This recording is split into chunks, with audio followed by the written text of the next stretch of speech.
guys, it's Claris, and I am so thrilled to announce this new series over here on YouTube based off my book, Paint 50 Watercolor Nature. So this book is geared towards beginners and also seasoned artists, and the whole point of this book is to show you how to paint 50 elements while also showing you how to get started with watercolor and going over all the basic techniques of watercolor so you can better acquaint yourself and grow in your journey. But then also taking time for you to sit down and flip through the book, pick one item that you want to paint, sit down, spend 15 minutes, maybe even less, maybe more, depending on how much time you have, and just go with the flow. So I hope you're as excited for this book as I am. Feel free to order it online. It is available online over Amazon and a couple of other online stores as well. I've listed all of that in the description of this video, so check it out. And now let's get started with our tutorial. Here's another video on another item from my book, Paint 50 Watercolor Nature. This item is special to me because growing up during the evenings, we would go for a stroll to the beach, and I loved collecting shells that looked like this. So in this tutorial and video, I'm going to be demonstrating how you can paint a simple shell like this, be it a plain white one or one with the speckled pattern on it. And we are going to be doing this in 6 steps. So let's begin. To go over my supplies really quickly, y'all know I'm a Princeton ambassador, so I am using my favorite brushes, which I pretty much use throughout the book. The Princeton Neptune number 6 or the Princeton Heritage and the Princeton Heritage number 3. An alternative to the number 3, which I've also used, is the Princeton Velvet Touch number 4. Then for colors, I'm just using 2 colors. Well, technically just one because the second color is more for a shadow effect. We're using Burnt Sienna and Payne's Gray, and these are set from the Daler-Rowney Aquafine watercolors. I've got my Strathmore watercolor paper ready. I've got water and a palette ready, and also paper towel because y'all never know when you're going to need it. Okay, and on that note, we're going to start. So the first thing we're going to do is do the very basic base drawing that I have indicated in the book, and that looks like this right here. And this is specifically for people who are not comfortable painting without a base structure, just for guidance, but also because of the finicky shape of the shell, I would advise, sure, go ahead and do the base drawing, because why not? And then try and do it without it just to sort of see what results you get. So here's how I'm going to be drawing this in. I'm going to start off with a wide looking mountain like that. And then I'm going to do a little bit of an extension, a wide curve, and then something like that. Now make sure you take an eraser and lightly kind of brush off some of the edging just so that it doesn't show through. This is an easy step so that you're not left with pencil marks showing through your watercolor. Okay, now once this is done, we are moving on to the next step, which is pretty much getting a mixture of your brown, a very muted version. So step number 1 is getting 20-80 mixture of the brown. So 20% color, 80% water. And we're going to start off with doing the edges first. And I'm using the number 3 so I can get some beautiful edging or strokes here. Details. Right? Then I'm getting more water on my brush and I'm kind of painting the inside, trying to get that light to dark effect, or sorry, dark to light effect. And then again, I'm going to go in and get some lighter color and complete the edge. Now the whole point of this is to have color around the edges, because for the next step, which is where we're drawing in the lines, we're using the back of our brush or something that's hard to give us those indents. And to get that effect really nicely, what we need to do is have enough color around the edges. So I'm adding some color around the edges here while the area is damp to get it blending in or spreading out. This way, when we go to draw our lines, we get some nice textured colored lines going on.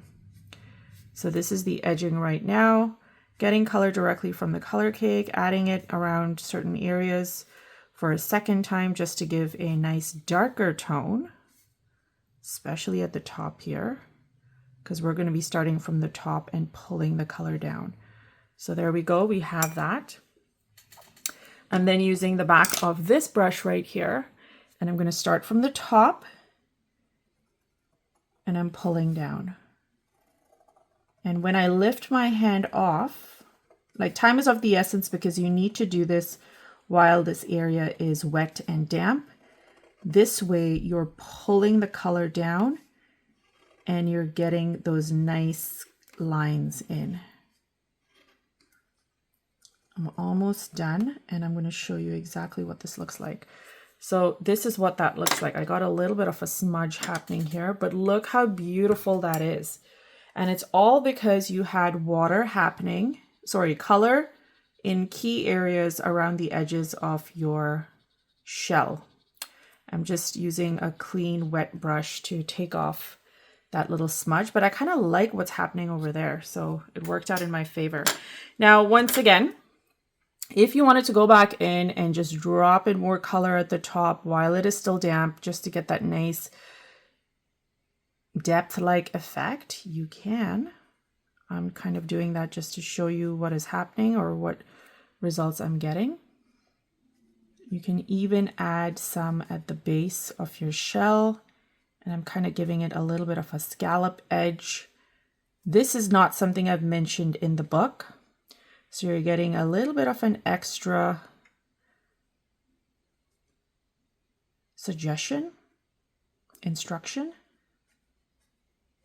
just making this a little bit more realistic. Beautiful. So now we wait for this to dry.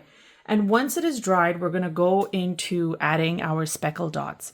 For those of you who enjoy shells that are more white or just one color, something like you can pretty much stop or end the process right here, or you can add additional shells with the speckles and some without any. It's just a nice variety. In the meantime, while we're waiting for everything to dry up, what we can do is add a little bit of shadow at the base of the shell, which is indicated in the book as well. So what I'm going to do is we're using the number 6 to dampen the area, and then we're going to use the number 3 to drop the color in, and we're going to be using Payne's Gray. Okay, so here we go. Just making sure that these areas are not completely still wet. You can leave a rough white edge around this if you want. We want to still keep things loose and fun and not super tight. So keep that in mind. But if you feel yourself really tightening up, I say just go with the flow. Embrace your creative intuition there. And I'm just going to do about this much of the shell. So I've dampened it. And now I'm going in with some of that Payne's Gray and I'm dropping it in right at the edge, kind of going along, and the water is doing its thing without me having to do too much, which is perfect. So I'm just gonna taper it off over here and have majority of that color show up here. Now you can obviously see how it is spreading out.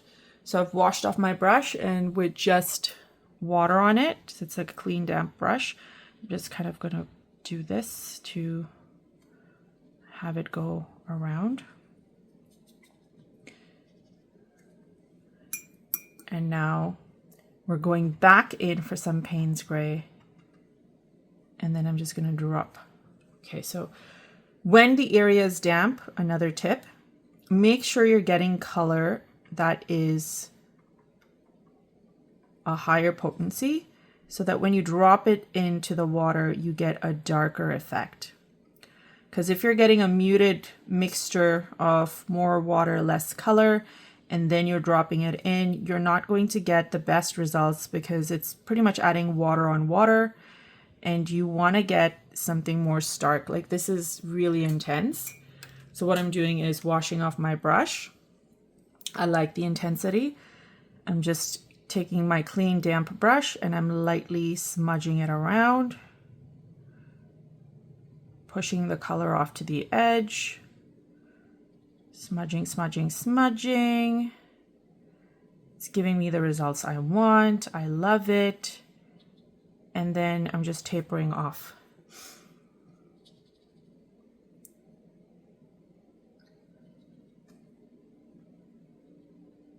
And that's pretty much it. So that's how you add that shadow. Now it might be too much, but you get the concept of how it is. Sometimes the contrast really helps lift everything up, which is really nice. So now the base, I'm sure, is dried. Let's go back in with a clean number 3 and get some of that brown directly from here.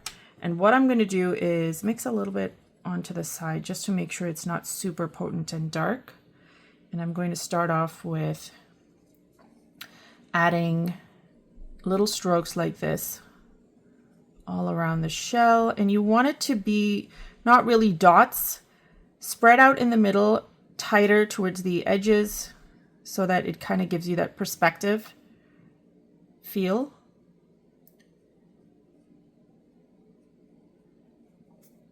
And then as you're going higher, so I'm going to add more layers on top of these ones that I've done. And as we go higher, if you can get more water on your brush, just on the tip of your brush, so that as you're going higher, it's lighter. Again, adding some loose perspective onto the shell. So the darker blobs are more at the bottom. You can even mix a little bit of the Payne's gray if you want more of an intense look. So I'm going to get some of that Payne's gray. That's a little bit too intense. And drop it into some of these areas here. Again, just getting a little bit of contrast happening within these blobs.